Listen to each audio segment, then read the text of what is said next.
उसके बाद फिर भगवद गीता की चर्चा चालू करेंगे। सबको हमारा स्क्रीन दिख रहा है?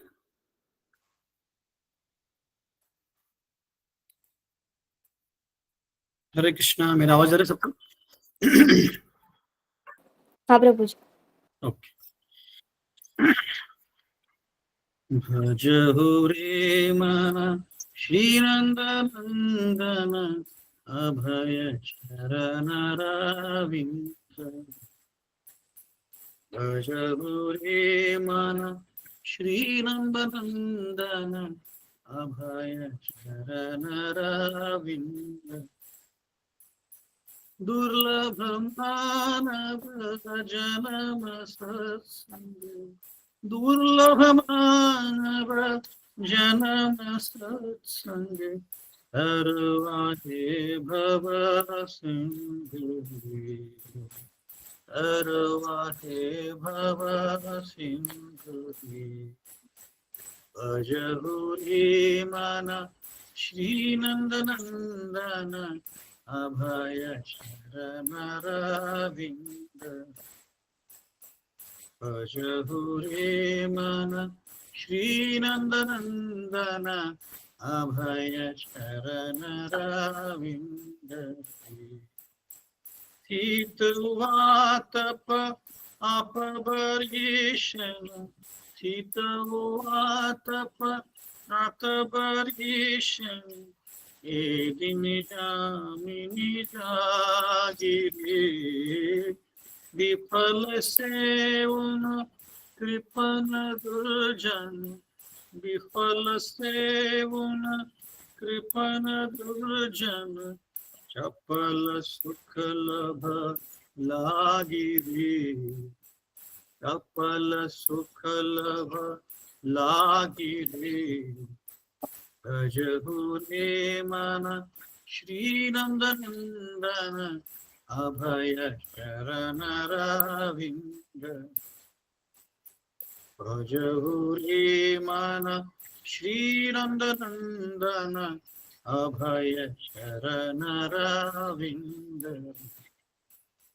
ए धन यौवन पुत्र परिजन।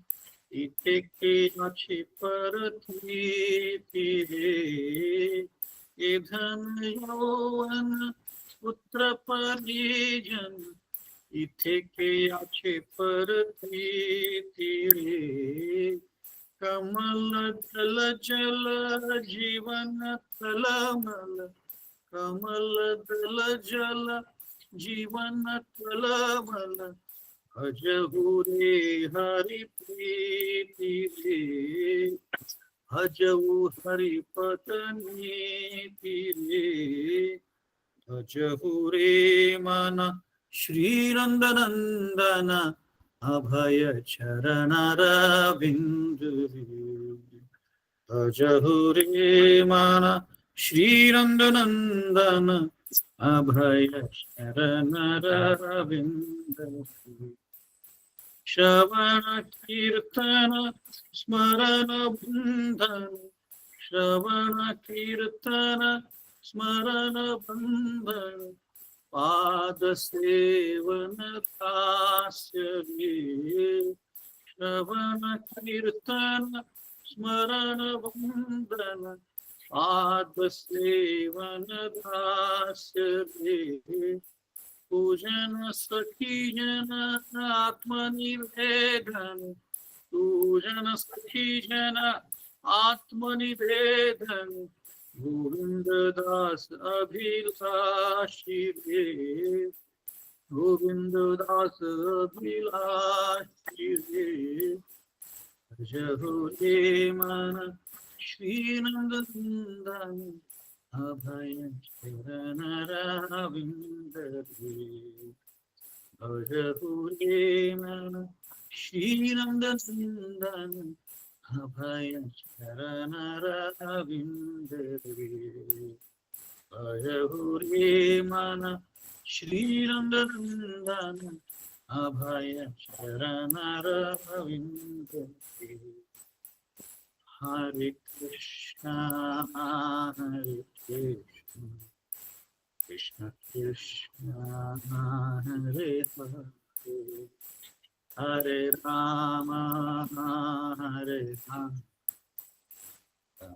Rama Hare Hare Hare Krishna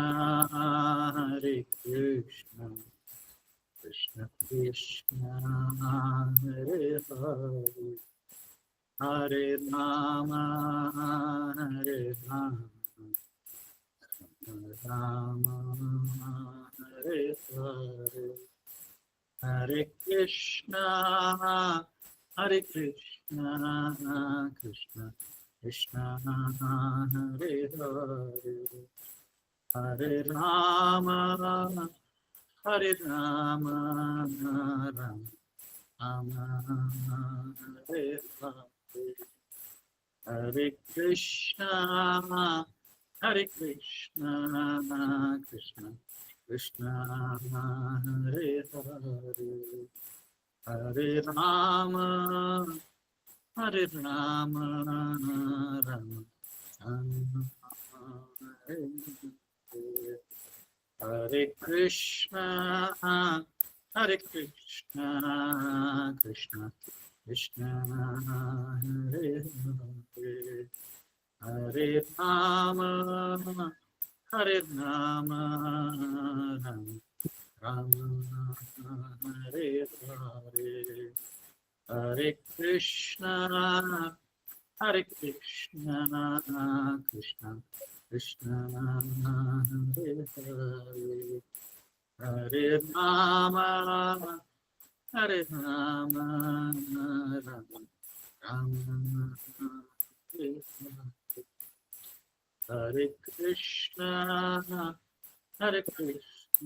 Krishna Krishna Hare Hare Hare Rama Rama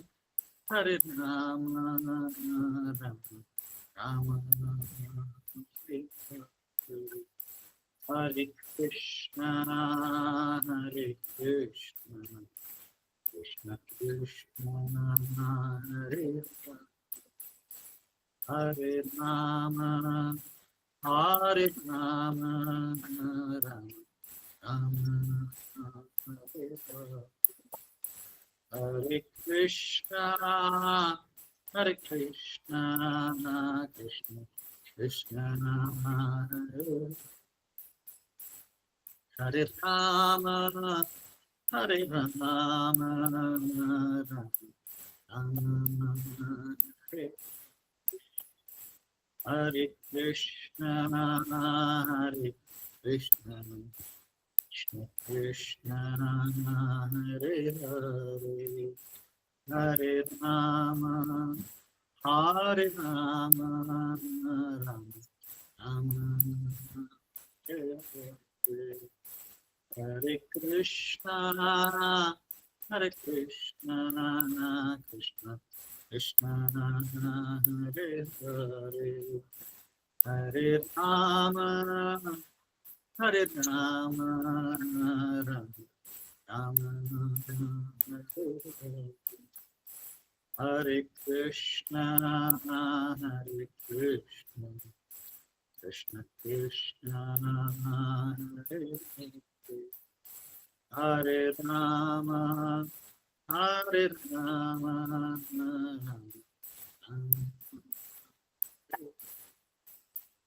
Jaya Radha Vrindavan Chandra Radha Vrindavan Chandra Radhe Radha Kunj Bihari Radha Kunj Bihari Radhe Radhe Radhe Jaya Radhe Jaya Shri Radhe Jai Gaur Hari Bol Hari Bol Hari Bol Jai Gaur Hari Bol Jaya Jaya Prabhupada Prabhupada Prabhupada Jaya Jaya Prabhupada Jaya Jaya Gurudev Gurudev Gurudev Jaya Jaya Gurudev प्रणाम संकीर्तन की जय।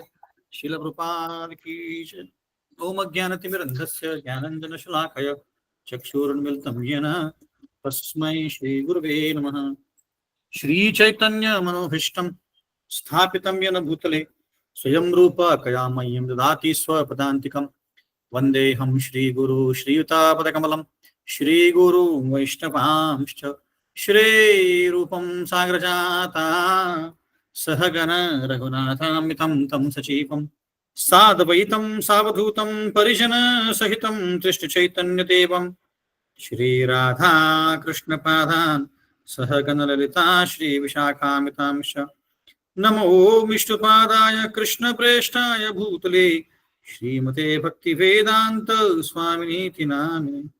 नमस्ते सरस्वती देवे गौरवाणी प्रचारणे निर्विशेष शून्यवादी पाश्चात्य देश तारणे। जय श्री कृष्ण चैतन्य प्रभु नित्यानंद श्री अद्वैत गदाधर शिवासादि गौर भक्तवृंदा। हरे कृष्ण कृष्ण कृष्ण हरे हरे, हरे राम राम राम हरे हरे। मूकं करोति वाचालं पंगुं लंघयते गिरिं यत्कृपातमहं वन्दे श्रीगुरुदीनतारणम्। हरे कृष्णा। तो आप सभी का स्वागत है इस रविवार के भगवद्गीता कक्षा में। तो इसके पहले कि हम भगवद्गीता के ऊपर चर्चा प्रारंभ करें, ये भजन हमने गाया उसके ऊपर थोड़ा सा चर्चा करते हैं। तो जो भजन है ये गोविंद दास इन्होंने लिखा है, गोविंद दास कविराज। भजहु रे मन श्री नंद नंदन, तो अपने मन को बता रहे हैं, हे मन तुम नंद नंदन को भजो। नंद नंदन कौन है? कृष्ण भगवान। भजहु रे मन श्री नंद नंदन अभय चरणार विंदरे। तुम क्या करो, तुम भगवान कृष्ण जो कि नंद महाराज के पुत्र हैं उनके चरणों को पकड़ो और उनका भजन करो। उससे क्या होगा? उससे तुम भय से मुक्त हो जाओगे। अभय चरण मतलब जिसको भय नहीं है। दुर्लभ मानव जन्म सत्संगे तरवय भव सिंदुरे, कि ये मानव जन्म जो है दुर्लभ है। एक्चुअली ऐसे बोलते हैं कि 84 लक्ष योनि होती हैं और 84 लक्ष योनि में एक मनुष्य जन्म आता है। जो मनुष्य जन्म है उसका ये 84 लक्ष योनि के बाद मिलता है। फिर उसके बाद हम प्राणियों का जन्म लेते हैं, सांप बनते हैं, सारे प्रकार के प्राणी बनते हैं और उसके बाद फिर ये मनुष्य का जन्म मिलता है। तो ऐसा बोला गया है कि ये मनुष्य जन्म बहुत दुर्लभ है। इतने जन्मों के बाद मनुष्य जन्म मिला है तो तुमने क्या करना चाहिए? भगवान का नामस्मरण करना चाहिए, ऐसे बोल रहे हैं।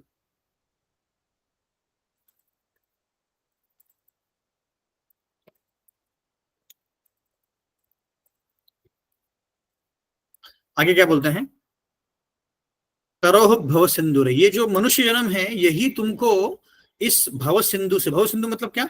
जन्म मृत्यु के फेरे से तुमको बाहर निकाल सकता है, और कुछ और कोई तरीका ही नहीं है ना।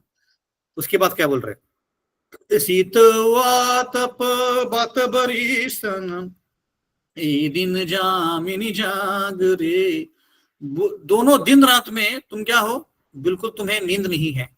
तुम जो गर्मी होती है, सर्दी होती है, बारिश होती है, उससे तुमको पीड़ा हो रही है और तुम्हें एक क्षण के लिए भी सुख नहीं है। विफल से विनो कृपन दुर्जन चपल सुख लभ लागिरे। इसका मतलब एक चपल सुख के लिए, थोड़े से सुख के लिए तुम इतना सारा कष्ट धो रहे हो, है ना, और वो सुख कुछ प्राप्त भी नहीं हो रहा है। तो ये बता रहे हैं। फिर उसके आगे क्या बोल रहे हैं? ए धन जौवन पुत्र परिजन इथे के आछे परती तीरे। तो इस दुनिया में तुम्हें क्या सुख मिलने वाला है? तुम्हें जो धन मिल रहा है, तुम्हें जो यौवन मिल रहा है, जो पुत्र है, पौत्री है, तुम्हारे फैमिली मेंबर्स ही, वो तुम्हें सुख देने वाले नहीं, बिल्कुल नहीं दे सकते सुख। क्यों? कमल दल जल जीवन तलमल भजऊ हरि पद नीति रे। ये जीवन है कमल के दल जल जैसा है। कमल जो होता है उसके ऊपर, जो कमल के पत्ते के ऊपर एक वैक्स का कोटिंग होता है, इसलिए आप देखेंगे कभी कभी पानी का बूंद एक भी उधर रह नहीं सकता, वो नीचे गिर जाता है ना। वैसे ही हमारा जीवन क्या है? एकदम कमल के पत्ते के जैसा है। कोई भरोसा नहीं है किसी का। आज हम जिंदा है, कल जिंदा है कि नहीं, इसका कोई भरोसा नहीं। आज जिंदा है, कल हो नहीं सकते हैं, है ना। इसलिए बोल रहे हैं कमल दल जल जीवन तलमल। तुम्हारा जीवन क्या है, एक बूंद का पानी जो कमल के पत्ते के ऊपर वैसा है। तो क्या करना चाहिए, भजऊ हरि पद नीति रे, तुमने क्या करना चाहिए, हमेशा भगवान हरि का भजन करना चाहिए, क्योंकि इस दुनिया का कोई भरोसा नहीं है, कोई कभी भी उठ सकता है, कोई भी नाते का भी भरोसा नहीं है, कोई रिलेशनशिप का भरोसा नहीं है, एक ही भरोसा है वो भगवान का, और वो कभी भी हम उठ सकते हैं, इसलिए भगवान का नाम लेना चाहिए। आगे क्या बोल रहा हूँ, श्रवण कीर्तन स्मरण वंदन पाद सेवन दास्य रे, पूजन सखी जन आत्मनिवेदन गोविंद दास अभिलाषी रे। 9 प्रकार की विधियां बता रहे हैं। श्रवण कीर्तन, भगवान के बारे में सुनना चाहिए, कीर्तन करना चाहिए, भगवान के बारे में बोलना चाहिए, हरे कृष्ण महामंत्र बोलना चाहिए। श्रवण कीर्तन स्मरण वंदन, उनके बारे में ध्यान करना चाहिए, याद करना चाहिए, अरे भगवान ने ऐसे ऐसे कालियों को मारा था, या कालिया का दमन किया था, मारा नहीं था, ऐसे ऐसे धोनिकासुर का वध किया था, अरिष्टासुर का वध किया था, ऐसे याद करना चाहिए, है ना। और फिर क्या करना चाहिए, श्रवण कीर्तन स्मरण वंदन, उनकी पूजा करनी चाहिए, उनकी प्रार्थनाएं बोलनी चाहिए, जैसे कुंती मालिनी बोलती है, नमो पंकज नाभाय, नमो पंकज मालिनी, नमो पंकज नित्याय, नमस्ते पंकजांग्रहि, ऐसे प्रार्थनाएं बोलनी चाहिए। और क्या करना चाहिए, पाद सेवन दास्य रे, जैसे लक्ष्मी जी उनके पाद सेवन करती है, वैसे हमारे घर में भी हम डेटिस को रखे उनके पाद सेवन कर सकते हैं, दास्य का काम कर सकते हैं। पूजन सखी जन, उनकी पूजा कर सकते हैं, आरती कर सकते हैं। सखी जन, आप उनका फ्रेंड बन सकते हो। आत्मनिवेदन, पूरा अपना जीवन समर्पण कर सकते हो। तो प्रहलाद महाराज भी ये कविता, ये श्लोक बोलते हैं कि ये 9 विधा भक्ति के द्वारा हम भगवान की भक्ति कर सकते हैं, और उसमें सबसे आखिर है पूरी तरह से भगवान को समर्पित कर देना। तो इस भजन में गोविंद दास जी लिख रहे हैं कि देखो भाई, तुम्हारा जीवन जो है बहुत कम है, बहुत छोटा है, उसमें तुम क्या करोगे, तुम अपना पूरा जिंदगी बिता दोगे सुख ढूंढने में, यहाँ पे कोई सुख नहीं भरा हुआ है।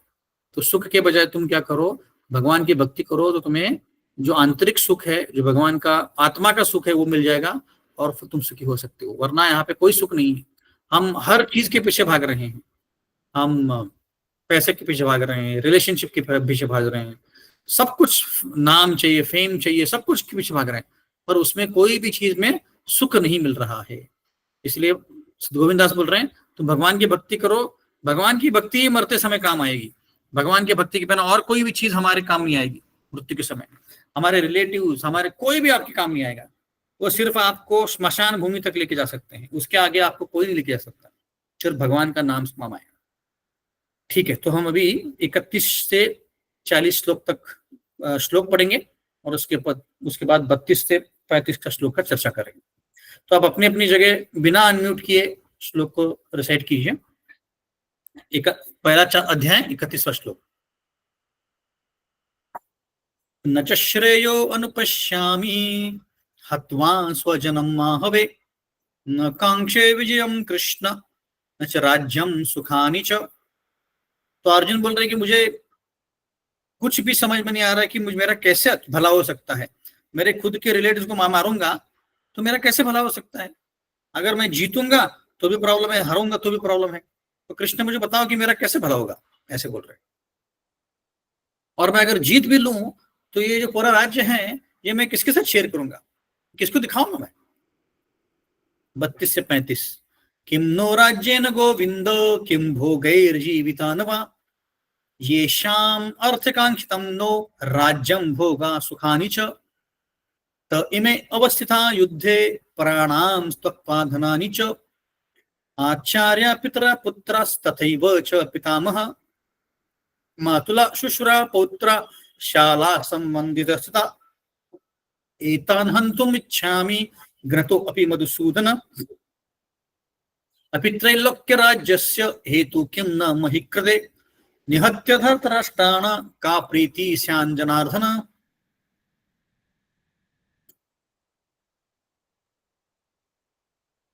तो यहाँ पे अभी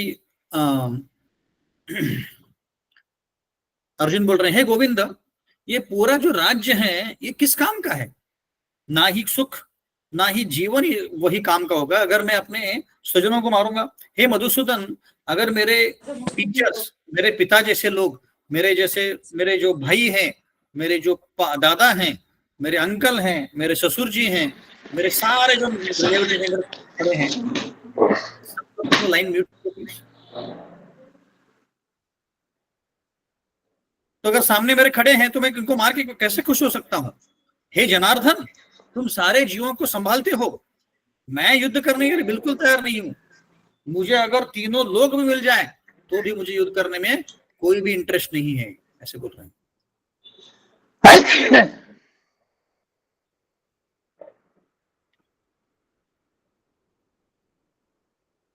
तो यहाँ पे हम देख सकते हैं कि अर्जुन युद्ध करने के लिए बिल्कुल तैयार नहीं है। अलग अलग आर्ग्यूमेंट दे रहे हैं, ये दूसरा आर्ग्यूमेंट है उनका, पहला क्या था हम चर्चा करेंगे, पर 5 आर्ग्यूमेंट देते हैं जिससे उनको लग रहा है कि युद्ध करना कोई फायदा का नहीं है। पापम में वश्रयेद अस्मान हत्वैतानाततायिना तस्मान्नार्हायुयं हन्तुम धातराष्ट्रान् सबान्धवान् स्वजनम ही कथम हत्वा सुखिना श्याम माधव। हम अगर इनको मारेंगे तो हमें पाप लग जाएगा, हाँ हम कैसे मार सकते हैं इनको? तो इसीलिए इनको मारना मेरे लिए उचित नहीं है। भले ही ये धृतराष्ट्र है, उनके पुत्र हैं, पर भले इनको मारना मेरे लिए ठीक नहीं है। इनको मार के हमें क्या मिलने वाला है माधव? एक कृष्ण है माधव, हमें क्या मिलेगा? एंड उनको मार के हमें सुख कैसे मिल सकता है? हम खुश कैसे हो सकते हैं? 37-38 यद्यपि अतीतेन पश्यन्ति लोभपहत चेतसा कुलक्षये कृतं दोषं मित्रद्रोहे च पातकं कथं नो ज्ञेयमस्माभिः पापादस्मान् वर्तुतुं कुलक्षये कृतं दोषं प्रपस्यादिभिर जनार्दन। हे जनार्दन, भले ही ये लोग मोह के कारण, लोभ के कारण मेरे सामने खड़े हैं और उनको कोई भी गलत नहीं लगता कि अपने लोगों को मारने के लिए, पर मैं थोड़ी इनको मार सकता हूं। मैं कैसे मार सकता हूं? ये तो पाप हो जाएगा और हमारा जो फैमिली लिनियज है ये भी खत्म हो जाएगा, ऐसे बोल रहे हैं। 39 श्लोक कुलक्षये प्रणश्यन्ति कुल धर्मा सनातना धर्मे नष्टे कुलम कृष्णम अधर्मो अभिपैति उत। हमारा जो डायनेस्टी है, कुल है, वो नष्ट हो जाएगा और कुल नष्ट हो जाएगा तो कुलाचार नष्ट हो जाएगा। और उसके क्या कारण होगा? कुलाचार नष्ट होगा तो हमारे फैमिली में अधर्म का प्रभाव बढ़ जाएगा, ऐसे बोल रहा है। अब लास्ट श्लोक पढ़ेंगे।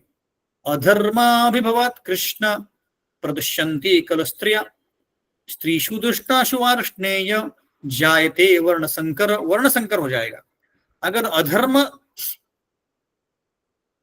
का प्रभाव बढ़ेगा। हे कृष्णा, तो हमारे फैमिली में जो स्त्रियां हैं वो बिगड़ जाएंगी और उनके कारण क्या होगा? हमारे फैमिली में वर्ण संकर हो जाएगा। वर्ण संकर मतलब जो जो जो पुत्र या पुत्री नहीं चाहिए हमको, ऐसे लोग, मतलब जो हमारे धर्म को फॉलो नहीं करते हैं, ऐसे लोग का प्रभाव बढ़ जाएगा। तो अभी हम देखते हैं कि अर्जुन के 5 आर्गुमेंट्स हैं कि उनको लड़ाई क्यों नहीं करनी। क्योंकि अभी अर्जुन क्या हुआ है कि अर्जुन अपने बांधवों के सामने धृतराष्ट्र, भीष्माचार्य, भीष्म, द्रोणाचार्य, कृपाचार्य, अश्वत्थामा, इन सब के सामने खड़े हैं और उनको लग रहा है कि मैं इनको कैसे मार सकता हूं।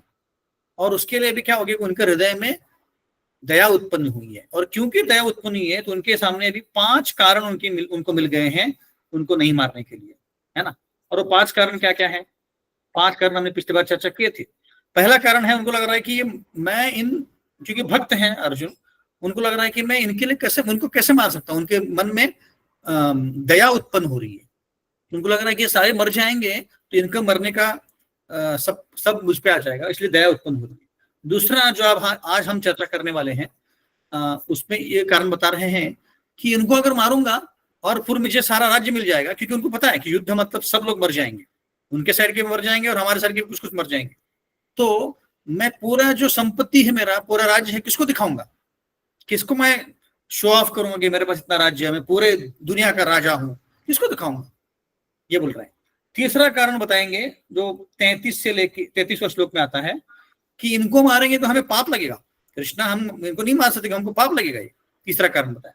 चौथा कारण बताया कि हमारा जो कुल है वो नष्ट हो जाएगा, कुल नष्ट हो जाए, कुलक्षणी प्रणश्यन्ति, और जो कुल धर्म है वो नष्ट हो जाएगा और हमारे फैमिली में वर्ण संकर हो जाए। वर्ण संकर में जो हम जो देख सकते हैं कि यूएस में जो बच्चे पैदा होते हैं, 2 लोग एकत्र आते हैं, शादी नहीं करते, रिलेशनशिप रहते हैं, बच्चे पैदा करते हैं, फिर जो पति कहीं और जाता है, पत्नी कहीं और जाती है, शादी तो होती नहीं है, तो पति पत्नी बोल भी नहीं सकते। जो लड़की है वो अलग जाती है, लड़का अलग जाता है, लड़की और किसी के साथ शादी कर लेती है, लड़का किसी के साथ और शादी कर लेता है। तो कौन किसका पति है, पत्नी है, वो किसका बाप है, वो समझ में नहीं आता है। बच्चा जो होता है, पैदा होता है, उसको टोटली कंफ्यूज होता है, और वो कोई भी संस्कार फॉलो नहीं करता, कोई भी कल्चर फॉलो नहीं करता। इसको बोलते हैं वर्ण संकर। मतलब बच्चे जो पैदा हो रहे हैं वो कोई भी कल्चर को फॉलो नहीं कर पा रहे हैं। इसलिए आप यूएस में देखेंगे, यूके में देखेंगे, कोई कल्चर नहीं है, बच्चे कहीं भी कैसे भी घूम रहे हैं कुछ भी कर रहे हैं। तो ऐसे, तो ये पांचवा कारण है। तो आज जो दूसरा कारण है, इसके बारे में थोड़ा सा विस्तार में चर्चा करेंगे। तो पिछली बार हमने देखा था कि अर्जुन बोल रहे हैं कि अर्जुन जो है भक्त हैं, इसलिए उनको मन में दया उत्पन्न हुई है। तो उसके ऊपर हमने काफी चर्चा किया था कि कैसे जो भक्त होता है वो उसमें अच्छे गुण होते हैं, और उस अच्छे गुणों के द्वारा कारण वो लोगों के साथ अच्छा बर्ताव करता है। ये हमने पिछली बार देखा था। फिर हमने ये भी देखा था कि जो व्यक्ति भौतिक चीजों से आसक्त होता है, उस आसक्ति के कारण उसको भय निर्माण होता है कि मेरे, अब अर्जुन को जैसे हो रहा है, अर्जुन को लग रहा है कि अरे ये मेरे सारे जो रिलेटिव्स हैं जिससे मैं कनेक्टेड हूं, ये मुझसे छूट जाएंगे और मेरा इनके साथ नाता छूट जाएगा। तो इसीलिए उनको डर लग रहा कि मेरे जो अटैचमेंट्स हैं, मेरे जो आसक्तियां हैं, उनसे मैं हाथ धोना पड़ेगा। तो वैसे ही इस दुनिया में भी हम कई चीजों से आसक्त होते हैं, और इसीलिए हमें डर लगता है कि मेरा मृत्यु हो जाएगा, या मुझसे ये मेरे हाथ से निकल जाएगा, पैसा हो, गाड़ी हो, बंगला हो, कुछ भी हो, मुझसे निकल जाएगा। तो वो भय रहता है ना। और हमने पिछली बार चर्चा किया था कि भय क्यों होता है। अनजान चीज का भय होता है कि मृत्यु के बाद क्या होने वाला है, किसी को नहीं पता। अनलेस आप शास्त्र पढ़ते हो, भगवदगीता पढ़ते हो, तो आपको पता समझ में आएगा कि मृत्यु के बाद क्या होने वाला है। पर अगर शास्त्र नहीं पढ़ते कोई, तो उसको समझ में नहीं आएगा कि मृत्यु के बाद क्या होगा।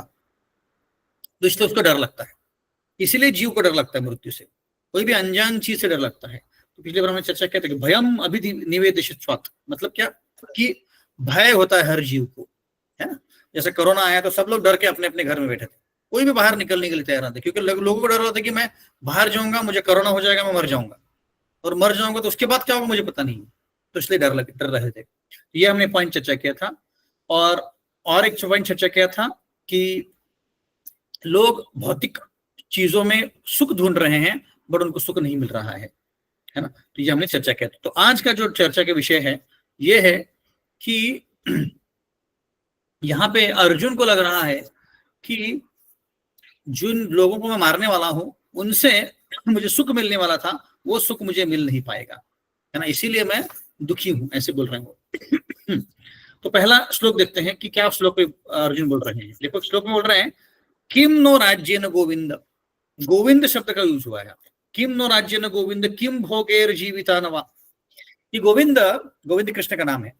गोविंद मतलब जो गाय, गो मतलब गाय और गो मतलब इंद्रिय भी, दोनों को गो बोलते हैं। तो गायों को संभालने वाला और इंद्रियों के ऊपर काबू करने वाला को गोविंद बोलते हैं। ऋषिकेश भी बोलते हैं कृष्ण को। ऋषिकेश मतलब इंद्रियों के ऊपर काबू करने वाला है। तो दोनों केस में उनको गोविंद बोलते हैं, ऋषिकेश भी बोलते हैं। तो यहाँ पे गोविंद शब्द का यूज हुआ है। तो अर्जुन बोल रहे हैं कि देखो गोविंद, ये राज्य किस काम का, अगर मेरे जो सारे स्वजन हैं वो मर जाएंगे तो। हाँ, तो अर्जुन क्या बोलना चाह रहे हैं? अर्जुन बोलना चाह रहे हैं कि देखो गोविंद, क्यों तुम्हें पता है कि मेरी इंद्रियों को क्या चाहिए, क्या चाहिए? मेरे इंद्रियों को चाहिए कि मैं अपने स्वजनों के साथ रहूं, मुझे लड़ाई वड़ाई नहीं करनी है। तो मुझे लड़ाई करने के लिए तुम क्यों ये कर रहे हो? ऐसे अर्जुन बोल रहे हैं। ये पहला पॉइंट है। दूसरा पॉइंट है कि अर्जुन बोल रहे हैं कि देखो मैं अगर इन सबको मार दूंगा तो मेरे पास राज्य तो आ जाएगा, पर मेरे पास मैं किसको दिखाऊंगा, शो ऑफ किसको करूंगा?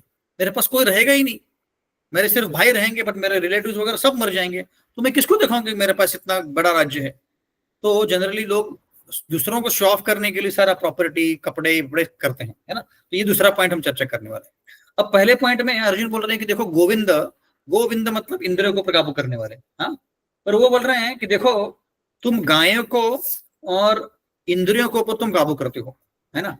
पर यहाँ पे अर्जुन बोल रहे हैं कि देखो गोविंद, तुमको पता है कि मुझे क्या चाहिए, तो तुमने समझना चाहिए कि मुझे क्या चाहिए और उस तरह से तुमने बिहेव करना चाहिए। तो एक्चुअली भौतिक जो लोग आते हैं मंदिर में, चार प्रकार के लोग आते हैं। चतुर्विधा भजन्ति माम जन सुकृतुन अर्जुनो आर्तो जज्ञासुर अर्थार्थी ज्ञानी च भरतर्षभ। पहला व्यक्ति आता है जिसको जीवन में दुख बहुत होता है। चतुर्विधा भजन्ति माम, आर्तो बहुत दुख है तो ही व्यक्ति आता है मंदिर में। 99% लोग वहीं पर मंदिर में आते हैं, दुख लेके आते भगवान के सामने, बोलते भगवान मेरे ही जीवन में इतना दुख क्यों है, ऐसे बोल के भगवान लोग आते हैं। और फिर उस दुख का, हर एक का दुख अलग होता है। किसी का शादी नहीं हो रहा, किसी का शादी हो गया इसलिए दुखी है, किसी के पास पैसा नहीं है, किसी के पास पैसा बहुत है पर दूसरे से कम है इसलिए दुखी है, किसी का प्रमोशन नहीं हो रहा है, किसी का प्रमोशन हो गया पर बॉस बहुत खड़ूस है। ऐसे अलग अलग प्रॉब्लम्स है। किसी के बच्चे अपना उनका सुनते नहीं, किसी के माँ बाप सुनते नहीं है। ऐसे हर एक को अलग अलग प्रॉब्लम है। हर एक प्रॉब्लम लेके भगवान के यहाँ पे वो अपना लिस्ट लेके आते हैं भगवान के सामने कि ये मेरे प्रॉब्लम से इसको सॉल्व करो, है ना। तो एक्चुअली क्या है, भगवान कोई ऑर्डर सप्लायर नहीं है, बिजनेस वाला नहीं है कि आप आके आप बोलोगे भगवान मुझे इतना इतना दे दो। 1 रुपए डालते हैं हुंडे में और बोलते हैं कि 1 करोड़ रुपए दे दो मुझे, है ना। तो इसका मतलब है कि हम भगवान को ऑर्डर सप्लायर नहीं बोल सकते हैं। जैसे हम लोग भजन बोलते हैं ना, सुख संपत्ति आवे कष्ट मिटे तन का, ओम जय जगदीश हरे। जगदीश हरे को बोल रहे कि हमारे घर में सब सुख आने दो, सारे कष्ट मिटने दो, है ना। क्यों क्यों भाई? क्योंकि भगवान जो हमारे ऑर्डर सप्लायर हैं, हम भगवान के मांग सकते हैं और भगवान दे सकते हैं। एक बार एक व्यक्ति था, उसको 50,000 रुपए चाहिए थे और वो 50,000 रुपए उसको कोई कारण के लिए चाहिए थे, बिजनेस के लिए। तो उसने काली के मंदिर में गया और काली को बोला कि, काली को नारियल, काली की पूजा की उसने और बोला कि काली देखो माता, मुझे तुम 50,000 दिलवा दो, नहीं 1 लाख दिलवा दो। मैं क्या करता हूँ, मैं तुम्हारे लिए एक कोंबड़ी लेके आऊंगा, कोंबड़ी चिकन बोलता है ना उसको, वो उनको लाके काट दूंगा। तो उसके सपने में काली माता आई और उसको बोली कि तुम्हें कल लॉटरी लग जाएगी, उस 1 लाख की लॉटरी, तुम उससे खुश हो जाओ और उसके बाद मुझे कोंबड़ी लाके, मतलब चिकन लाके दो। तो सही में दूसरे दिन उसको लॉटरी लग गया, बट 1 लाख की बजाय 50,000 की लॉटरी लगी, 1 लाख की लगी नहीं। तो खुश हो गया पर एक साथ दुखी भी हो गया कि मुझे 1 लाख नहीं मिला। फिर कई दिन बीत गए, 4-5 दिन हो गए। अब जो काली माता है इसके सपने में आई, बोले कि भाई तुमने तो मुझे प्रॉमिस दिया था कि तुम मुझे कोंबड़ी दोगी, चिकन लाके दोगे, कहाँ है मेरा चिकन? मुझे दिया ही नहीं। तो उसने सपने में बोला हाँ आ रहा हूँ, थोड़ा बिजी था मैं इसलिए कल आ रहा हूँ। और 4-5 दिन बीत गए और आया ही नहीं। वापस सपने में आई काली माता कि क्यों, क्या हुआ भाई, तुम मुझे मेरे चिकन लाने वाले थे, अभी तक आए ही नहीं तुम। तो बोला हाँ ठीक है आ रहा हूँ। ऐसे करते करते 2-3 हफ्ता बीत गया। तो फिर वापस एक बार काली माता आई सपने में। तो इस व्यक्ति ने बोला क्या माता, तो एक तो मुझे 1 लाख रुपए पूरा दिया नहीं तुमने, 50,000 ही दिया है। अब तुम्हारे आसपास इतने सारी मक्खियां घूमते रहती, उसी को लेके खा लो, मुझे क्यों मांग रहे? तो इसका मतलब है कि मराठी में एक फ्रेज है कि गरज सरो वैद्य मरो, मतलब आपका तबीयत ठीक हो गया तो वैद्य या डॉक्टर को भूल जाओ। वैसे ही यहाँ पे काली से उसको पैसा मिल गया, भूल जाओ कि भाई मैंने कुछ प्रॉमिस किया था काली माँ से। तो ऐसे हम भगवान को अपना ऑर्डर सप्लायर मानते हैं। भगवान को बोलते हैं कि भगवान मेरे जीवन में जो क्यों है, मेरे जीवन में ऐसा क्यों हो रहा है, मैंने किसका क्या बिगाड़ा है, ऐसे बोलते हैं। बहुत सारे मारवाड़ी बिजनेसमैन होते हैं जो तिरुपति बालाजी जाते हैं, है ना, तिरुपति, और वहां पे जाके भगवान के साथ एक बिजनेस पैक्ट बनाते हैं, एग्रीमेंट बनाते हैं कि मेरा इस साल में 20 करोड़ का बिजनेस हो जाए, मैं तुमको 2 करोड़ दूंगा, जितना प्रॉफिट होगा उतना 25% तुमको दूंगा। और एक्चुअली में जब उनका बिजनेस होता है तो वो जाके वहां पे हुंडी में डाल के या उनको डोनेशन देके आते हैं। पर कर रहे हैं भगवान का, अच्छी बात है, पर किस भाव में कर रहे हैं? ऐसे कर रहे हैं कि वो बिजनेस कर रहे हैं उनके साथ, है ना। तो ये भाव भगवान को पसंद नहीं है। भगवान लगता है कि क्या है, व्यक्ति आता तो मेरे पास सेल्फलेसली आना चाहिए, कोई बिना मन में कोई भी इच्छा हुई आना चाहिए, उसने मेरे लिए कुछ करना चाहिए। उसके बजाय सब लोग लेके आते हैं लिस्ट मेरे लिए, ये करो ये करो ये करो। तो जब हम भगवान का दर्शन देने जाते हैं मंदिर में, तो उसका रीति ऐसा है कि पहले जाकर दंडवत करना चाहिए। शिला प्रभुपाद जो सामने बैठे उनको दंडवत करना चाहिए क्योंकि उन्होंने हमको दिखाया पाती है। और फिर भगवान का दंडवत करना चाहिए, फिर भगवान के दर्शन लेने चाहिए, उनके दर्शन को निहारना चाहिए। जैसे कुंती महारानी इस प्रार्थना में बोलती है कि नमो पंकज नाभाय नमो पंकज मालिने नमो पंकज नेत्राय नमस्ते पंकजांग्रे। नमो पंकज नाभाय मतलब क्या, आपकी जो नाभि है वो पंकज की तरह है, पंकज का जो फूल होता है उसकी तरह है। नमो पंकज नाभाय नमो पंकज मालिने, आपने गार्लैंड कौन सा पहना है, कमल का गार्लैंड पहना है। नमो पंकज मालिने नमो पंकज नेत्राय, आपके जो नेत्र हैं वो पंकज के जैसे दिखते हैं। भगवान के जो नेत्र है पंकज के फूल की तरह होते हैं, पंखुड़ी की तरह होते हैं।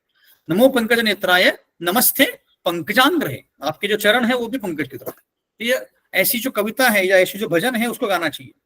ऐसी गोपियां एक भजन, एक बहुत सुंदर भजन में बोलती हैं कृष्ण को कि क्या भजन है वो, मैं भजन भूल गया अभी, भजन नहीं सॉरी श्लोक है, श्लोक भूल गया मैं। उस श्लोक में बोलती हैं कि तुम जो खड़े हो एक नटवर के रूप में खड़े हो, त्रिभंग के रूप में खड़े हो, मतलब इसका उनका पैर टेढ़ा है, ऐसे खड़े हैं भगवान, है ना। तो वो बोल रहे कि आपके जो सर के ऊपर जो मुकुट है उसके ऊपर आपने क्या धारण किया है, मोर पंख धारण किया हुआ है, और आपने पीतांबर पहना हुआ है, और आपने वस्त्र पहने हुए हैं। ऐसे उनका पूरा डिस्क्रिप्शन दे रही है गोपियां। तो वैसे ही भगवान को जाके हमने पहले निहारना चाहिए और उनका प्रार्थना बोलनी चाहिए। जो भी आपको प्रार्थना आती है, आप कोई भी सुंदर प्रार्थना कर सकते हैं। जैसे तुकाराम महाराज ने भी लिखी है प्रार्थना कि बहुत सारी प्रार्थनाएं लिखी है तुकाराम महाराज ने, जो भी आपको पता होगा। सुंदर ते ध्यान उभे विटेवरी, सुंदर ते ध्यान करकट ठेवुनिया, सुंदर ते ध्यान उभे विटेवरी, सुंदर ते ध्यान। ऐसी हम प्रार्थनाएं बोल सकते हैं। तो पहले प्रार्थना बोलनी है, भगवान की तारीफ करनी है, और फिर आपकी जो भी इच्छा है बोलनी है। पहले तो भौतिक इच्छा बोलनी ही नहीं चाहिए, पर अगर आपको बोलना भी है तो पहले प्रार्थना बोलनी चाहिए, फिर भौतिक इच्छा बोलनी चाहिए। ये तरीका है। ये तरीका नहीं कि हम जाते ही पहले लिस्ट थमा देंगे, बोल देखो भाई मेरे जीवन में ये कष्ट है, मेरे कष्टों को दूर करो। ये तरीका नहीं है। तो सही कंसेप्शन क्या है गोविंद का? गोविंद मतलब जिनका इंद्रियों के ऊपर काबू है, वो हमारे इंद्रियों को भी काबू करते हैं और गायों को भी सेवा करते हैं, है ना। उनको बोलते हैं गोविंद। इसका मतलब क्या है कि भगवान जो है हमारी इंद्रियों को खुश करने के लिए नहीं है। इसका मतलब ये नहीं कि हमने एंजॉय करना चाहिए और भगवान को इच्छा को भगवान की तरफ इच्छा देनी चाहिए, नहीं। हमने भगवान की सेवा करनी चाहिए और उसकी भगवान की सेवा करते करते हमारी इंद्रिय भी सुखी हो जाएगी। जैसे उदाहरण दिया जाता है, जैसा पेड़ होता है कि पेड़ को अगर पानी डालना है आपको, तो हर पत्ते को या हर बूंदे को आपको पानी डालने की जरूरत नहीं। आपको क्या करना पड़ेगा, मूल को पानी डालना पड़ेगा, रूट्स में पानी डालना पड़ेगा। जब रूट्स में पानी जाता है तो फिर पानी एब्जॉर्ब करके जो पेड़ है सारे अपने टहनियों को, पत्तों को, सब जगह पानी मिल जाता है। इसका मतलब है कि जब हम भगवान की भक्ति करते हैं, और भगवान 5वें अध्याय बोलते हैं भोक्तारम तपसा सर्वलोक महेश्वरम सुहृदम सर्वभूतानां ज्ञात्वाम शांतिम मृच्छति, कि अगर भगवान की भक्ति करेंगे तो सारे जीवों को हम खुश कर सकते हैं। हमारे कैपेसिटी नहीं सबको खुश करने की। हमारे फैमिली में भी, हमारे रिलेटिव्स में भी आप कितना भी प्रयत्न करो, आप सबको खुश नहीं कर सकते। पहली बात तो आप पति पत्नी को खुश नहीं कर सकते, पति पत्नी को खुश नहीं कर सकता, पत्नी पति को नहीं खुश कर सकते, है ना। बच्चों को खुश नहीं कर सकते। आपके फैमिली मेंबर्स इतने सारे होते हैं, स्पेशली जो पति होता है वो दोनों के बीच में सैंडविच हो जाता है ना। पत्नी के साइड के कुछ बोलते हैं, पति के साइड के बोलते हैं, वो बीच में सैंडविच हो जाता है। वैसे दोनों ही साइड में, पति भी हो या पत्नी भी हो, दोनों ही किसी को खुश नहीं कर सकते पूरी तरह से। हम पर अगर भगवान को खुश करेंगे तो सबको खुश कर पाएंगे। कैसे? इसमें एक कथा आती है कि एक बार जो दुर्वास मुनि है वो दुर्योधन के पास चले गए, और तब पांडव लोगों को इनको जंगल में भेज दिया गया था, है ना। तो दुर्वास मुनि की दुर्योधन ने बहुत बहुत अच्छे से उनकी सेवा की, बहुत अच्छे से सेवा की। तो दुर्वास मुनि बहुत खुश हो गए। दुर्वास मुनि बोले कि मैं बहुत खुश हूं तुमसे, बोलो तुमको क्या चाहिए। तो दुर्योधन ने बोला कि देखो, अब ड्रामा कर रहा था, सच तो उसके मन में नहीं था। उसने बोला कि देखो भगवान, देखो दुर्वास मुनि, मेरी तो बहुत इच्छा है कि पांडव भी आपकी ऐसी ही सेवा करें। उनको कभी मौका नहीं मिलता आपकी सेवा करने का, मुझे तो मौका मिल गया पर उनको नहीं मौका मिलता है। तो आप काम कीजिए, ये इस समय पे पांडवों के जो आप चाहिए।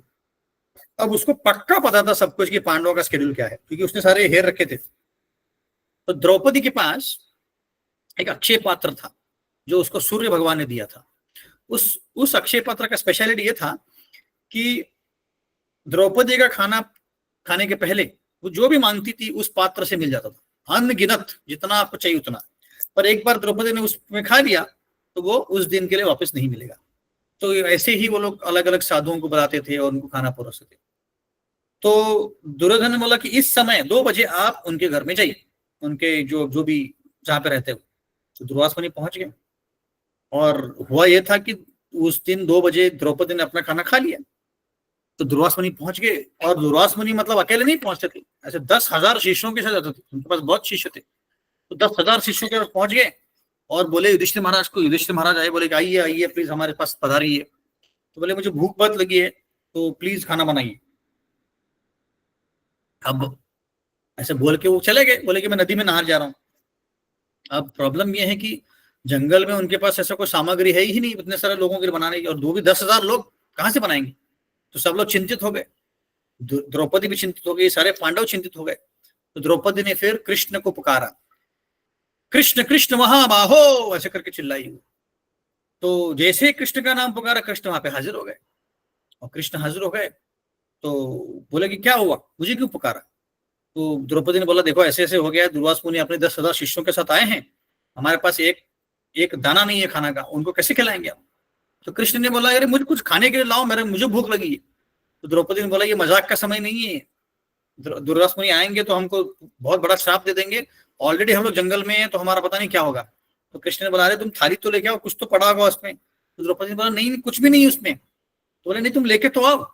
तो वो अक्षय पात्र का थाली लेके आई, तो उसमें कोने में थोड़ा सा साग का टुकड़ा पड़ा था।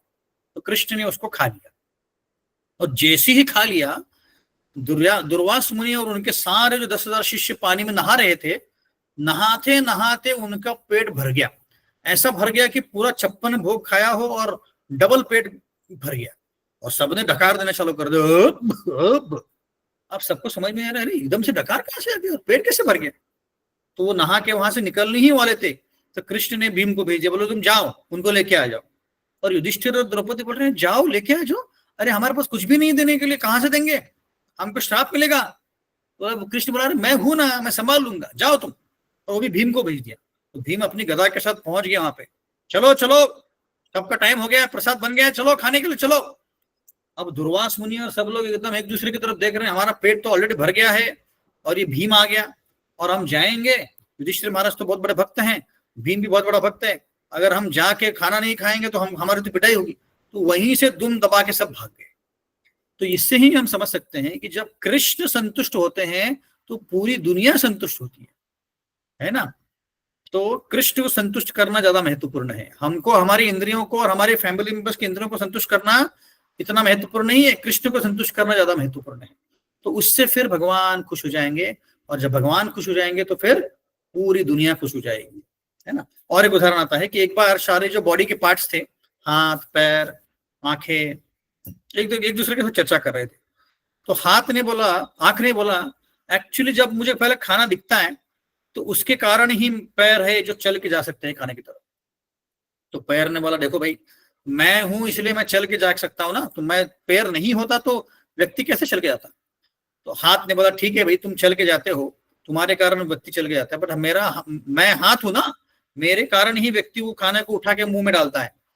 तो मुंह बोलता है कि देखो भाई मैं जब तक चबाता नहीं हूं तब तक पेट तक जाता नहीं है। ऐसे बहुत चर्चा कर रहे सब लोग, हाथ कान आंख सब लोग चर्चा करते, और सबने डिसाइड कर लिया कि जो पेट है ना, पेट कुछ नहीं करता है, सिर्फ खाता है ना। हम लोग मेहनत करते हैं, आंख देखता है, हाथ खाता है, पैर चलता है, जीवा खाती है, ऐसा सब कुछ बाकी के बॉडी पार्ट्स करते हैं, बढ़िया पेट कुछ नहीं करता। तो हम हड़ताल करेंगे, हम कुछ नहीं देंगे इस पेट को। तो ऐसा 2 3 4 दिन तक कुछ दिया ही नहीं उसको। और ऐसा पता चला कि 3 4 दिन के बाद क्या हुआ कि आंख वीक हो गई, हाथ वीक हो गया, पैर वीक हो गया, पूरा बॉडी वीक हो गया। और सब सोचने लगे कि हम लोग वीक कैसे हो गए।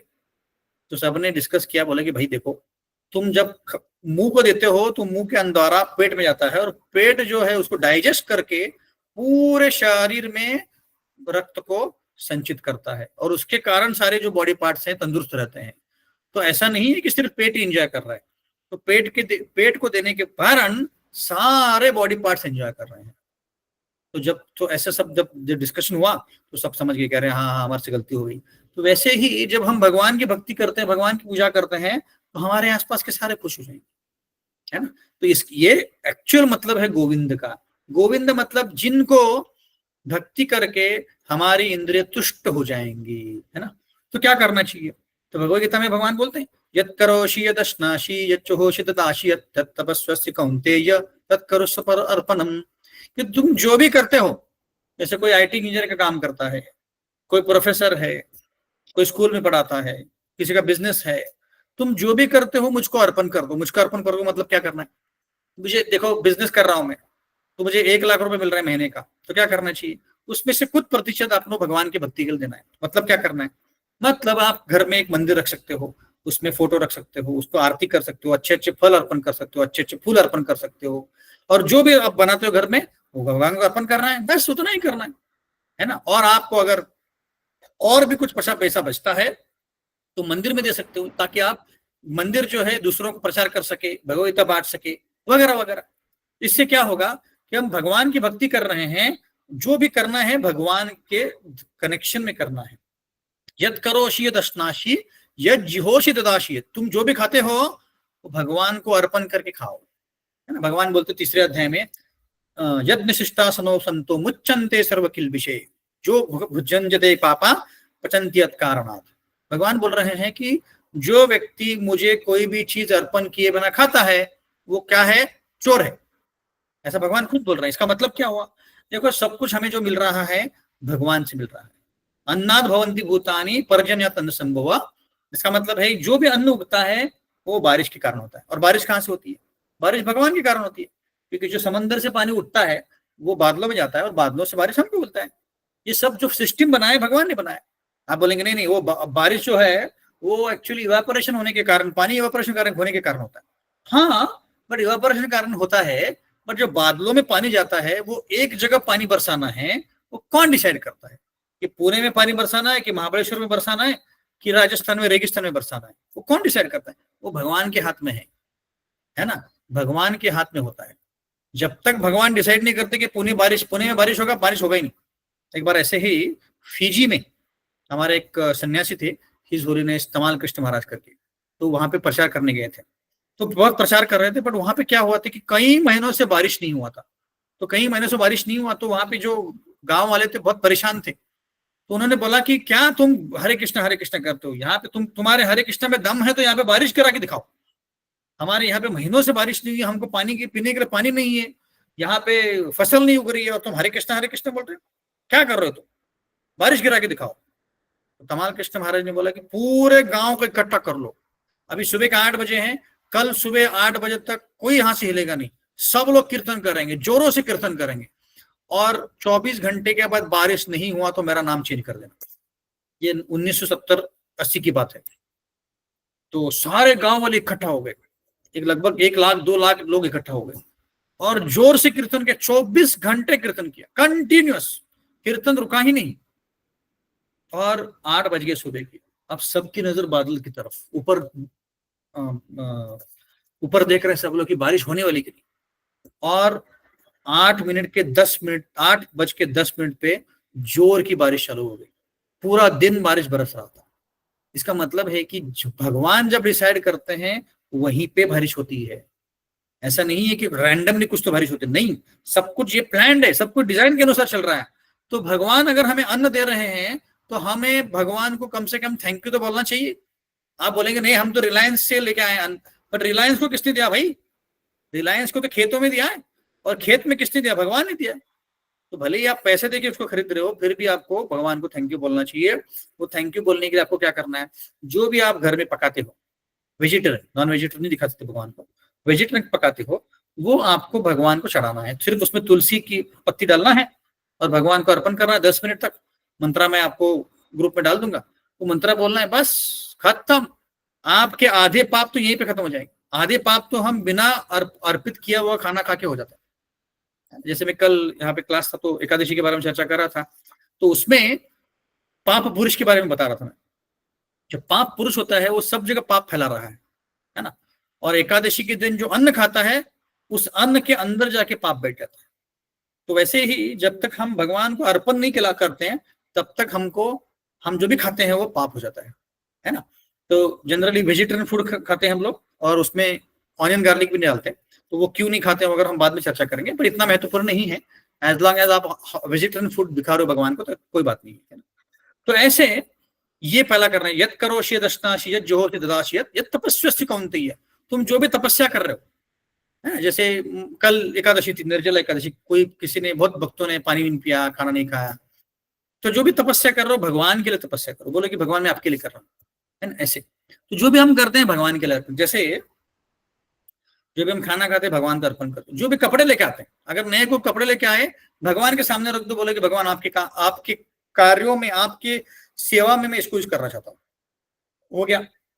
कोई घर खरीदते हो तो उसको भगवान को अर्पण कर दो, वहां पे वास्तु शांति करो, हरे कृष्ण महामंत्र बोलो, वहां पे लोगों को प्रसाद के लिए बुलाओ, जो भी कर रहे हो सब कुछ। इनफैक्ट दवाई भी, अगर आप दवाई भी लेके आते हो तो भगवान के सामने रख सकते हो, सिर्फ जूते नहीं रख सकते, बाकी सब रख सकते हैं, कपड़े रख सकते हैं, सब कुछ जो भी आप लाते हो घर। इसको बोलते हैं यस यत करोषि यदश्नाशित यद दिहोषि ददाशियत। भगवान बोल रहे कि देखो जो भी तुम्हें करना है मेरे लिए करो। इसको बोलते गोविंद गोविंद गोविंद मन लागलिया छंद। इसका मतलब है कि गोविंद के छंद में हमें डूबना है, गोविंद के रंग में हमें डूबना है ना। हमारे इंद्रियों को तृप्त करने का फायदा नहीं है। प्रहलाद महाराज बोलते हैं अगर तुमको सुखी होना है, इस दुनिया में सुखी होने का एक ही राज है। क्या है राज? वो कि सुखी होने का प्रयत्न करना बंद करो, क्योंकि इसमें सुख है ही नहीं। भौतिक दुनिया में सुख नहीं है तो ढूंढ के फायदा क्या? इसका मतलब है कि खुद सुखी होने का प्रयत्न करना छोड़ दो, भगवान की भक्ति करना लगो, भगवान की सेवा करो। तो जितनी ज्यादा भगवान की सेवा करोगे, भक्ति करोगे, अपने आप तुम सुखी हो जाओगे। आत्मा जो है वो भौतिक चीजों का भूखा नहीं, आत्मा जो है भगवान की भक्ति का भूखा है। तो जितना ज्यादा हम भगवान की भक्ति करेंगे उतना ज्यादा हम संतुष्ट हो जाएंगे। जैसे कल कई भक्तों ने मुझे बोला कि मैंने 64 माला किया, 48 माला किया, मतलब 4, 5, 6, 7, 8 घंटा तो जपा कर रहे थे हरे कृष्ण हरे कृष्ण।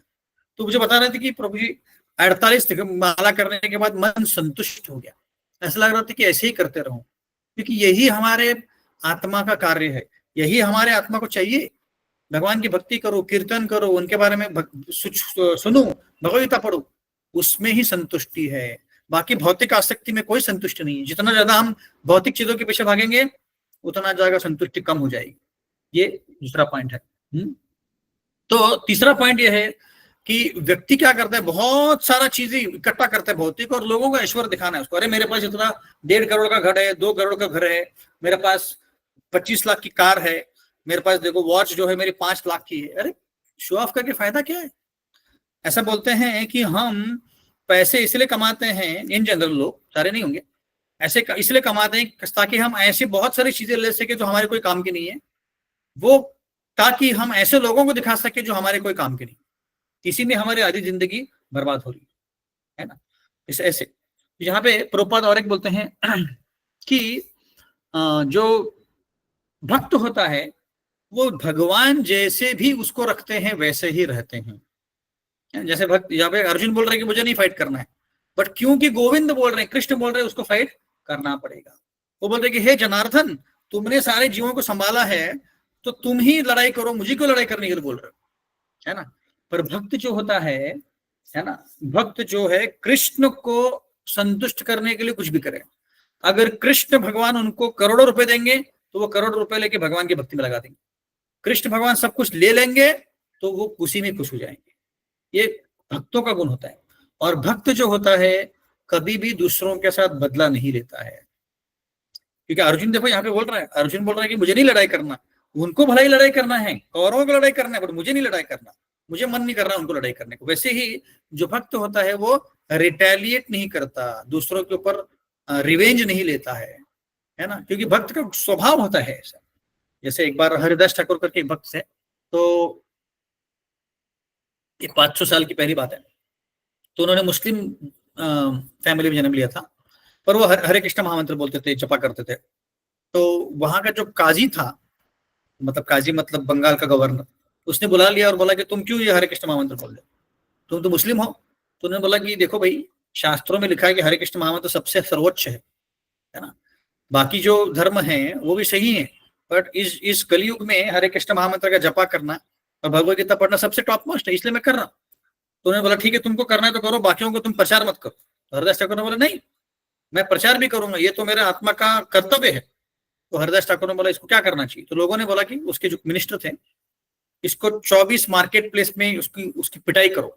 तो उनके 10 लोग ऐसे थे एकदम हट्टे कट्टे, तो उन्होंने लाठी लिया और उसको 24 जगह मारा। 24 जगह मतलब कि 24 अलग अलग चौक थे, मार्केट प्लेस थे, वहां पे अलग अलग जगह इतने पिटाई करते, इतना पिटाई करते थे कि लोग एक दो मार्केट प्लेस में मर जाते।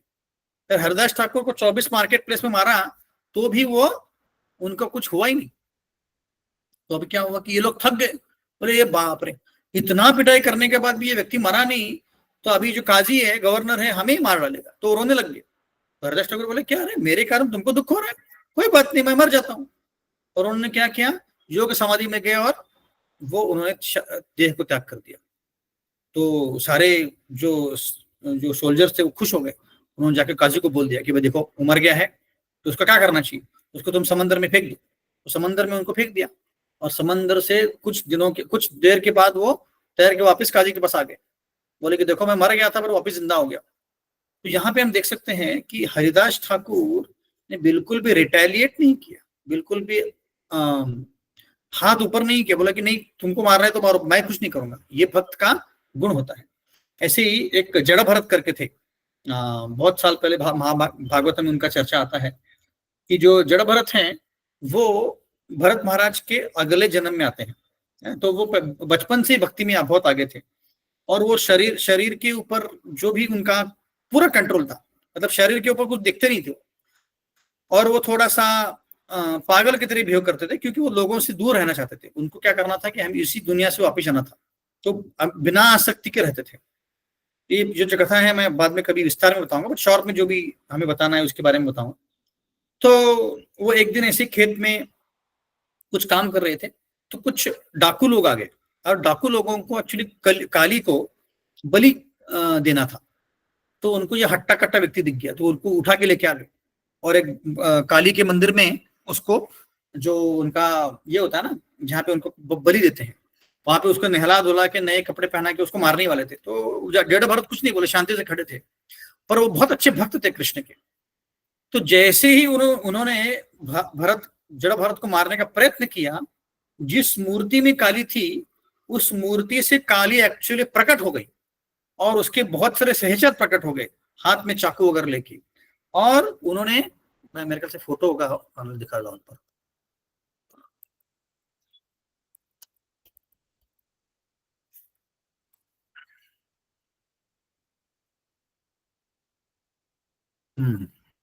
मैं फोटो शेयर कर रहा हूं। तो काली ने क्या किया, अपने सहचरों के साथ उन्हीं डाकुओं को मार दिया। डाकू एक्चुअली काली का पूजा करते थे, पर क्योंकि उसने भक्तों को मारा, भक्त को मारने का प्रयत्न किया। देखिए इस फोटो में देख सकते हैं हम लोग कि काली है और उसके जो सहचर हैं, ये काली माता है और उसके सहचर मिलके सारे डाकुओं को मार रही है, और ये जड़ भरत है ना, वो बिल्कुल भी रिटेलिएट नहीं कर रहे हैं। तो इससे हम समझ सकते हैं कि भक्त जो होता है उसमें इतने अच्छे गुण होते हैं, तो किसी के साथ वो कितना भी उसके साथ गलत व्यवहार करे वो बिल्कुल उल्टा नहीं करता, है ना।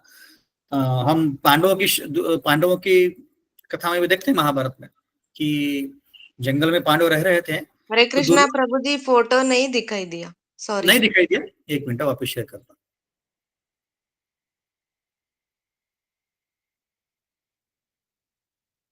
देखिए अभी दिख रहा है क्या? हाँ प्रभु जी दिख रहा है, थैंक यू। दिख रहा है ना, हाँ। ये काली माता है और उनके सहचर हैं नीचे जो बैठे हैं, और ये गुंड है जो डाकू है उनको मार रहे हैं, और ये जड़ भरत है। तो और एक कथा में ऐसा आता है कि दुर्योधन अपनी महल में बैठा था, और वो सोच रहा था कि पता नहीं पांडव क्या कर रहे होंगे। तो उसको हमेशा एक खुजली होती थी कि मैं पांडवों के साथ दुर्व्यवहार कहूँ, उसको बिल्कुल रहा नहीं जाता था। तो उसने सोचा कि मैं पूरा अपना जो सैन्य है लेके आता हूँ जंगल में, और उनको चिढ़ाता हूँ कि तुम देखो यहाँ पे कैसे बैठे हो, मैं कितना संपत्ति में हूँ, मैं कितना ऐशो आराम से रह रहा हूँ। तो वो चले गया पूरा सैन्य लेके।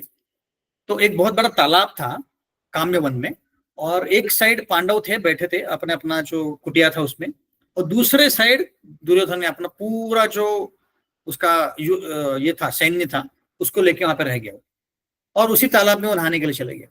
अब जो नहाने के लिए चले गया, तो वो तालाब में एक यक्ष आया। यक्ष मतलब जो स्वर्ग लोक में रहते हैं, उनके वो बहुत शक्तिशाली लोग, वो आ गया।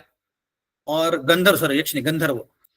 और दुर्योधन ने बोला कि ये मेरा तालाब है, तो गंधर्व ने बोला नहीं नहीं ये मेरा तालाब है। तो उसके ऊपर उन दोनों का झगड़ा हो गया, और गंधर्व बहुत शक्तिशाली था। तो गंधर्व ने क्या किया, सबको भगा दिया वहां से, सबको हरा के, कर्ण को हरा दिया, अश्वत्थामा को हरा दिया, शकुनी को हरा दिया, सबको हरा दिया। और दुर्योधन को अरेस्ट करके वो लेके जा रहा था अपने रथ में ना, ऊपर लेके जा रहा था।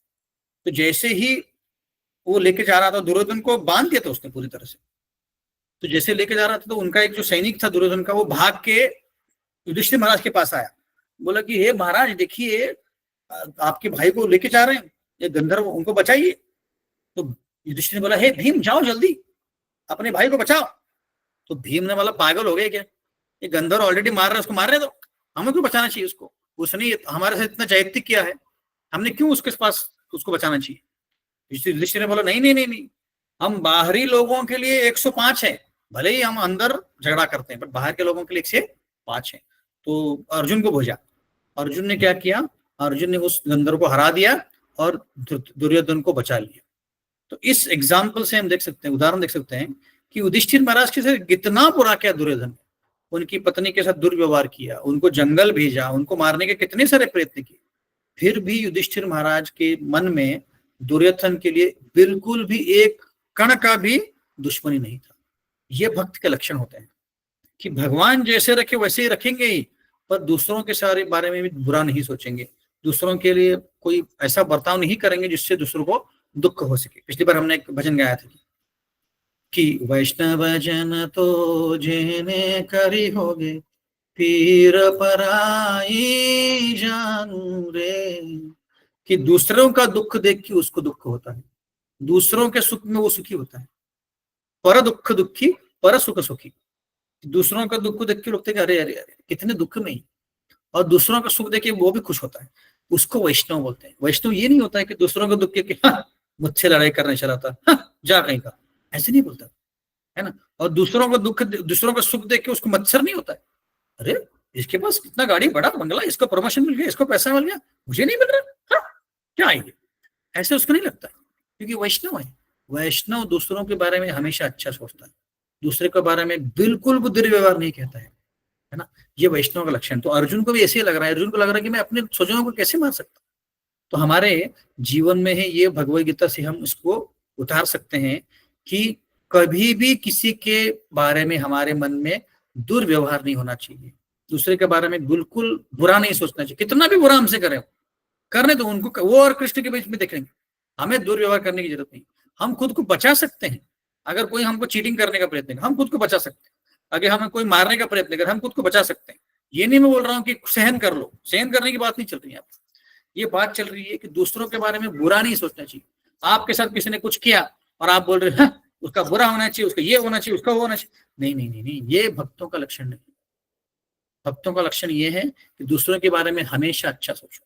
कोई आपसे मत्सर कर रहा है, कोई आपसे बुरा बोल रहा है, तो उसके लिए प्रार्थना करो, भगवान उसको पता नहीं क्या कर रहा है ना। जैसे जीसस को जब क्रॉस में उसको उनको लटकाया गया था, तो भगवान से प्रार्थना कर रहे थे कि हे भगवान इनको माफ कर दो, उनको ये नहीं पता कि क्या कर रहे हैं।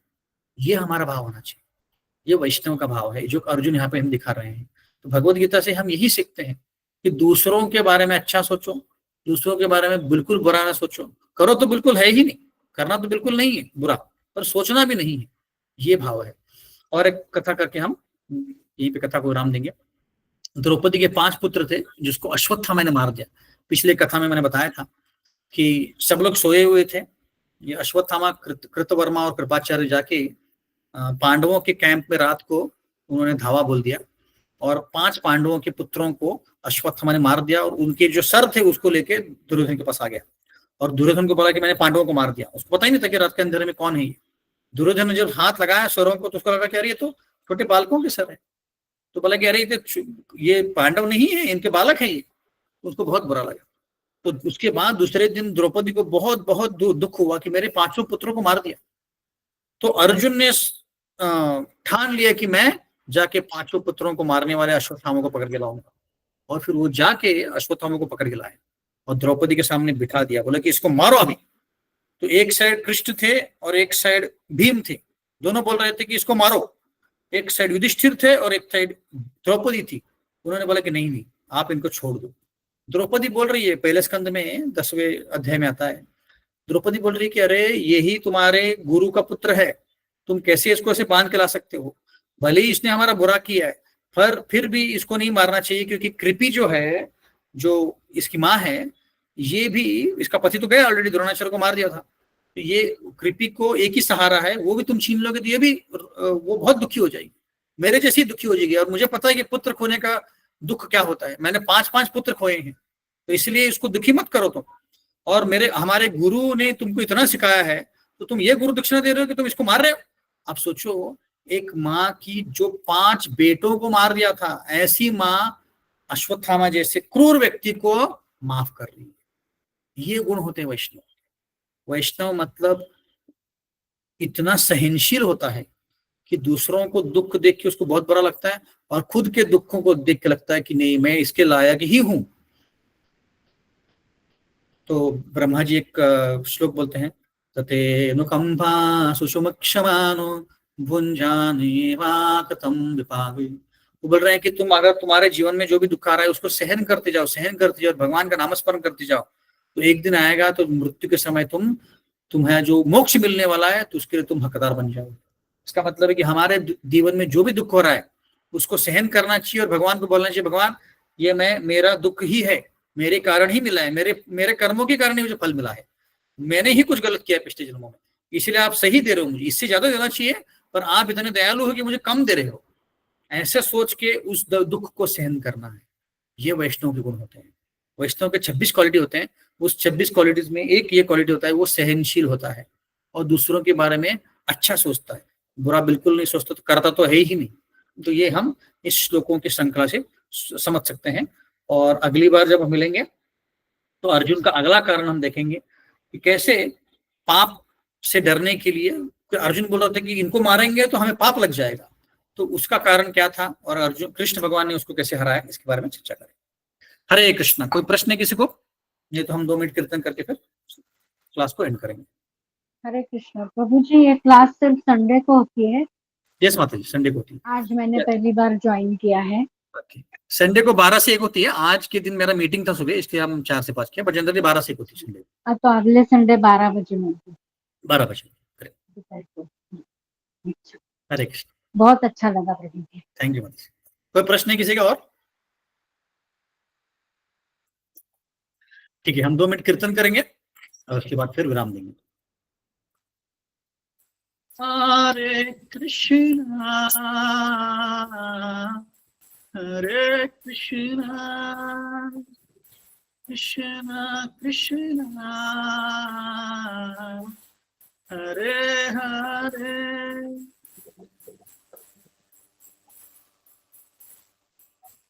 हरे राम राम राम हरे हरे कृष्णा हरे कृष्णा कृष्णा कृष्णा हरे हरे हरे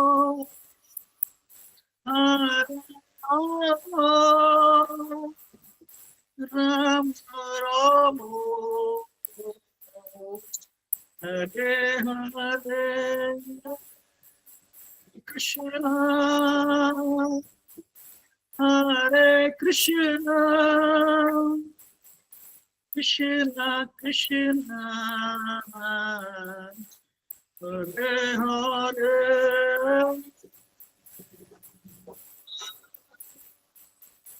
हरे राम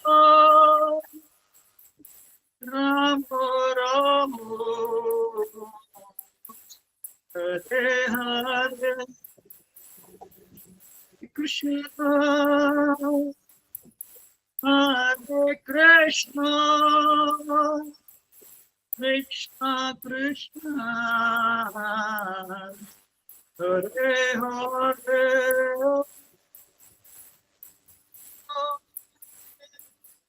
हरे राम राम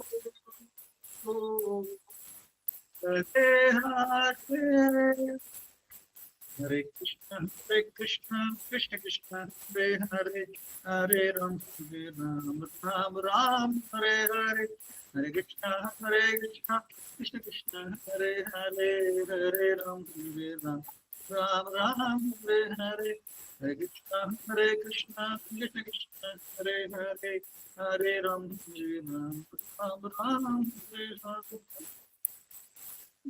हरे, हरे कृष्ण कृष्ण कृष्ण हरे हरे, हरे राम हरे हरे, हरे कृष्ण कृष्ण हरे हरे, हरे राम राम राम हरे हरे, जय राधा वृंदावन चंद्र राधा वृंदावन चंद्र राधा, जय राधा बिहारी राधा बिहारी राधा, जय राधे राधे, जय राधे, जय जय श्री राधे, निताई गौर हरि बोल, हरि बोल, हरि बोल, जय बोल, हरि बोल, जय जय प्रभुपाद प्रभुपाद प्रभुपाद, जय जय प्रभुपाद, जय जय गुरुदेव गुरुदेव गुरुदेव, जय जय गुरुदेव। हरिनाम संकीर्तन की जय, श्री प्रभुपाद की जय, हरे कृष्णा। बहुत बहुत धन्यवाद सुनने के लिए। हरे कृष्णा।